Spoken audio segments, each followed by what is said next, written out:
काही महिन्यांपूर्वीच अजित पवारांना कथित शिखर बँक घोटाळा प्रकरणात क्लीन चिट मिळाली आणि आर्थिक गुन्हे शाखेने क्लोजर रिपोर्टही सादर केला।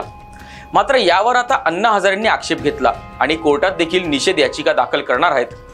तर हा अजितदादांना अडकवण्याचा डाव असल्याचा आरोप करत विरोधकांनी वेगळी शंका व्यक्त केली आहे। नमस्कार, मी धवल, देशोन्नतीमध्ये आपलं स्वागत। अजित पवारांशी संबंधित महाराष्ट्र कोऑपरेटिव्ह अर्थात शिखर बँकेच्या कथित घोटाळा प्रकरणात पुन्हा अण्णा हजारेंची एंट्री झाली आहे।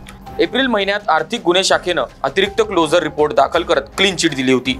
याच क्लोजर रिपोर्टवर अण्णा हजारेंनी आक्षेप घेतला असून निषेध याचिका दाखल करणार असं सांगितलंय।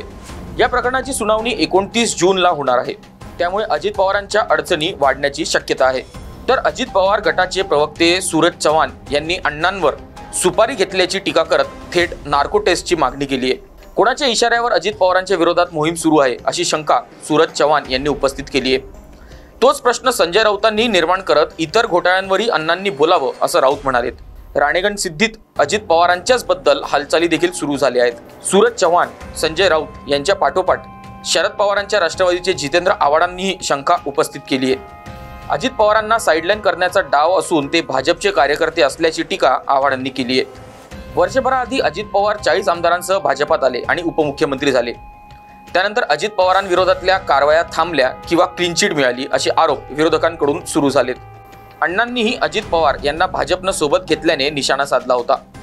शिखर बँकेच्या कथित घोटाळ्यात आर्थिक गुन्हे शाखेनं जो क्लोजर रिपोर्ट दाखल केला त्यावरून अण्णांनी नवीन याचिकेची तयारी केली आहे। 2005 ते 2010 या आघाडी सरकारच्या काळात राज्य सहकारी बँकेनं 23 सहकारी साखर कारखान्यांना कर्ज दिलं। कारखाने तोट्यात गेल्यानं ती कर्ज बुडीत खात्यात गेली। मात्र तेच कारखान्यांची नंतर काही नेत्यांनी खरेदी केली।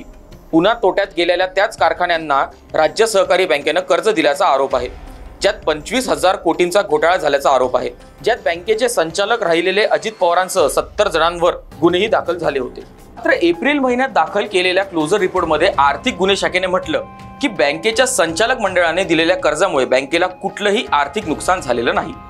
कर्ज देताना कुठलेही आर्थिक गैरव्यवहार झालेले नाही।